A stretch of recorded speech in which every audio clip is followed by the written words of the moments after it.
updates here from Pop Turn. I speak to Milo Manheim about Thanksgiving, which is going to be in theaters November 17th. We're also talking about Journey to Bethlehem as well, which is in theaters now. Welcome back to the show, man. It's so good to see you again. Great to see you too. You brought the energy. You're like the only interviewer that matches my energy. Absolutely. You're a 3-time guest of the show. Do I have to get you like a mug or something? Like, it's a big deal. Honestly, hey, look, you know you're my favorite interviewer ever. Whenever I hear I'm doing Pop Alternative, I go crazy. So we might just have to get a partnership going or Absolutely. something. We got to figure that out. We'll a shirt, a hat. I'm ready. Absolutely. We got 2 movies to talk about. I mean, the timing is crazy. I mean, 2 different movies. You know what I mean? Look, the timing is crazy that they're this close together, and they could not be more different stories and characters. So, absolutely. Yeah, let's talk about it. I mean, first off, Journey to Bethlehem. I think it's interesting because you worked on zombies and you worked on musicals as well. You worked on these movies that have these songs that people listen to over and over again. And I saw kind of clips that you were talking about how amazing you thought the music was in Journey to Bethlehem, and it's amazing.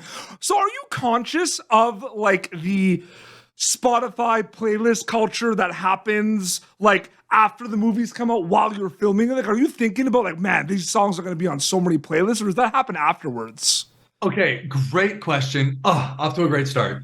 When you do, anything that you're excited about, these projects, you get so excited about it and you just can't wait for the world to see what you're doing. Yeah. And then time goes on and you're not there anymore. And you you kind of have to forget, because when you make something for the world, you put your weight on what they think about it. Yeah. And while that's important to me, and I hope everyone loves everything I do, it's important that when we rap, I got a great experience out of that. It is a gem no matter what. And I hope the world responds to it the same way. Yeah. But you just hope for it. You never know. You never know. On Zombies 1, I didn't think anybody would listen to the songs, and now Someday has become iconic. So, oh my God. You can only hope. That song never leaves. I saw a clip on TikTok of people like at Halloween doing that song karaoke.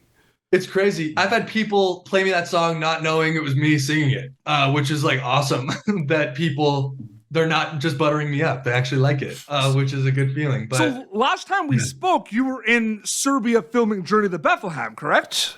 I was in Spain, and correct. Spain, yes, you were in Spain.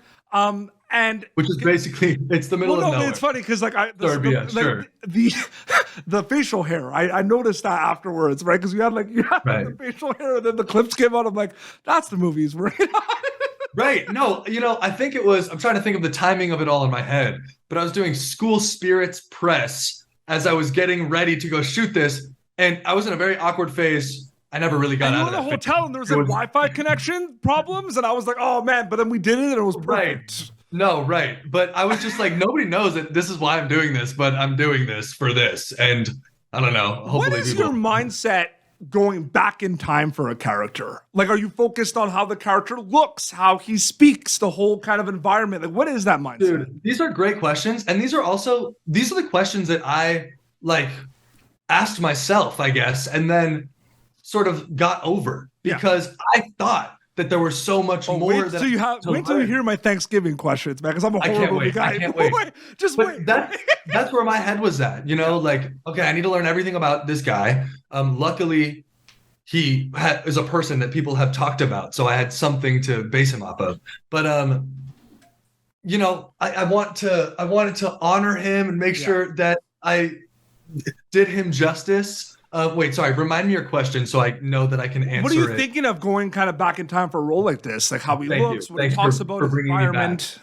I guess the things that I thought about, I think the things that I thought I needed to be thinking about were not the things that were important. Yeah. I thought I needed to find a way to show him, I thought I was missing a lot of things that I needed to find to do him justice. Yeah. When in reality, I sort of had to forget everything I thought of who he was and go inward and realize he is just a man navigating his life the same way I am. Yeah.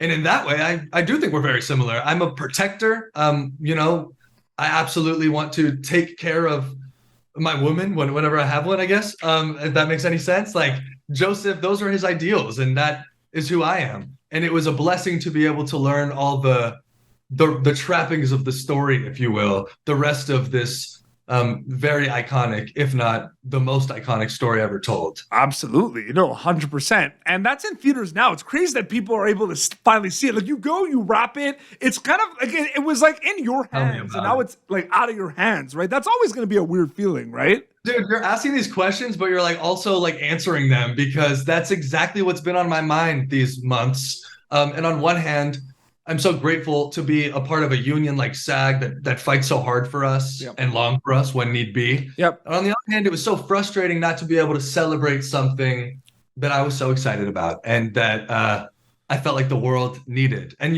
luckily we're here now. We get to talk all we want about it. But throughout the process, there were so many moments. Now we start spreading the love. And I'm here to say, go see it in theaters because that's how it's supposed to be seen. Go see it in theaters. And then starting this Friday, they got to go see Thanksgiving in theaters. Thanksgiving. All right. So here's the thing, man. Go. Okay. I'm so excited about this because I'm a huge horror movie guy. Spooky season was nuts. I probably watched like 85 horror movies. Like it was crazy. Yeah. This is what I love about Thanksgiving, and I'm really excited. I'm so happy that you get to be in a movie like this because I feel like movies like this, it's the best of both worlds. Because in one regard, it's a slasher movie, right? There's someone dressed as a pilgrim in this small town killing everyone, okay? Oh my God, I already know where this is going, and we gotta hang out. Yeah, we have to hang out. Absolutely. You're like my favorite person. Continue. We gotta hang out. But okay, so we've got the slasher. You think of all the best slasher movies, well, you know who the killer is, right? So like Mike Myers and, Freddy Krueger and Texas Chainsaw Massacre. Then there's the whodunit component. You don't know who the killer is. You look at Scream and everything. So you kind of have a little bit of a two-headed monster, Milo, with Thanksgiving. Do you think about that? Let me even take it to the next level and say we have a three-headed monster because on top of that, on top of the horror aspect and the gore and the scariness of it all, it's a really like cool story to follow. Yes. And it's almost like it's like Pretty Little Liars-esque almost, like teen drama at a high school. And, with all this added intensity of, who this killer is, obviously. But agreed. I totally think it's the best of all worlds. And I'm so grateful to have my first horror experience was with Eli Roth, who's like the guru, and also just with an incredible cast. We all got along so well. We all figured out what it was together. And can I just say, I didn't really understand it at first. I didn't understand horror. I didn't understand, I get it's fun, and I totally will go to any horror movie that my friend drags me to, and I love it. But shooting this movie made me a horror guy. It made me a part of the, cult fan base that is these nuts horror fans. And because please. I'll explain to you how I always explain why I love, because there's three things I love the most in the world, and it's all the same reasons. So I'm a big heavy metal music fan because when I listen to heavy metal, I feel like I'm on a roller coaster. Right. I'm a big pro wrestling fan because when I watch pro wrestling, I feel like I'm on a roller coaster. I love horror movies because when I watch them, I feel like I'm on a goddamn roller coaster. There it is. That's literally what it is. It's an adrenaline rush, man. And I don't know why me, Milo, the most over-the-top absurd person of all time, didn't understand the appeal of that absurdity. You played two dead characters in a row. Yeah, literally. I'm always dying. But no, I gotta say, doing it with this cast and with Eli. Yeah. Made me understand it because the only thing I wanted to ask Eli is, why are you so obsessed with horror? Like, you are a normal person and I don't get it. And I understand it now. Yeah. It was the most fun thing I've ever shot, in its own way. It's so funny watching Eli talk about these scenes as if it's a comedy. He's like, oh yes, more blood here. How perfect would it be if his head just got impaled like this? Dude. And the way speaks about it, it's so exciting. I'm going to say this is an exclusive. I watched a trailer with my parents, and my mom's reaction to the corn on the cob. The things that hold the corn on the cob? Yes.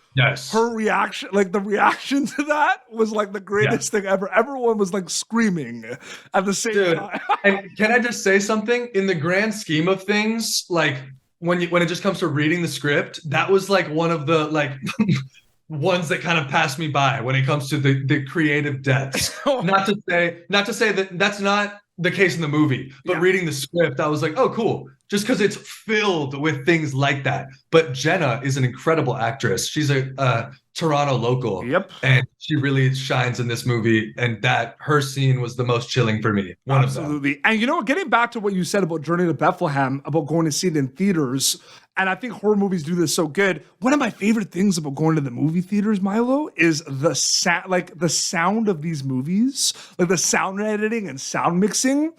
Like, it is just insane to me. I agree. And when I heard about this strike, I texted Eli and I was like, okay, clearly we can't watch it together as a cast right now. Yeah. So will you just like send me a link to watch it on my computer? Mm-hmm. And he legitimately was so disappointed in me. And he was like, I will rent out a theater in Sony for not rent out. We have access to the theater. We're making the movie. He's like, I will find a time for you to come into the Sony lot to watch it. This was after the strike ended, by the way. Yeah. So like, we're all good. Absolutely. But because I was like, I needed to see it. So I saw it recently, like literally a couple days ago. But it's so fun. And you're right. The sounds are very important. I didn't realize how closely comedy and horror are. Yeah. And the only differential really is the score, music, and sounds that it makes, It's so crazy and everything. And, whether you've been on a set one time or thousands of times, there are always going to be learning experiences. And, you talking about how you weren't sure about the horror movie landscape and everything, but like prior to being on Thanksgiving, what were some learning experiences for you from an acting storyteller perspective on Thanksgiving specifically?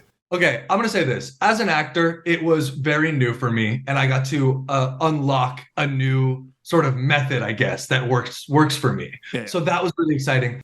Being in scenes with Patrick was very refreshing, and I felt like I had a safety net because if there was ever something that wasn't working, he would sort of nudge me in the right direction. And he's just a great team captain. Him, Eli, and Nell. Mm-hmm. Nell is the lead of the movie. She's incredible. When I was in high school, Hostel with Eli Roth was like the talk of the town because we all wanted to see it. We weren't able to see it. Like, man, that movie, I swear, was brought up in my house at school with the principal. Like, dude, everyone wanted to see it. It's when we were shooting, Addison got a Thanksgiving original shirt made like 10 years ago, and I couldn't find any. So I was like, okay, I'm going to find a Hostel one. And I found this like really old Hostel shirt.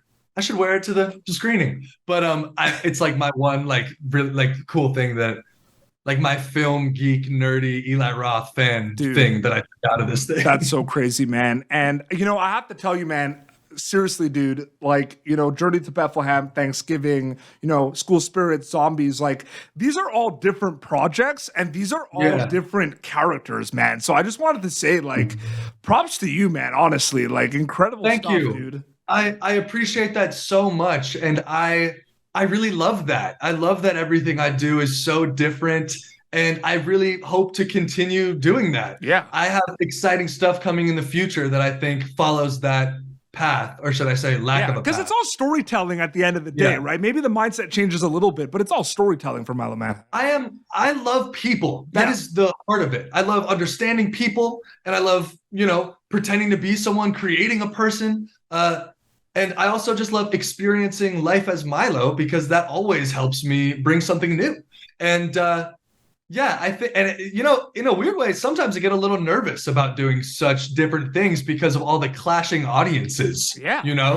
And it's a weird thing. But in a good way, it's a little better way to make an argument because you reach more people that way.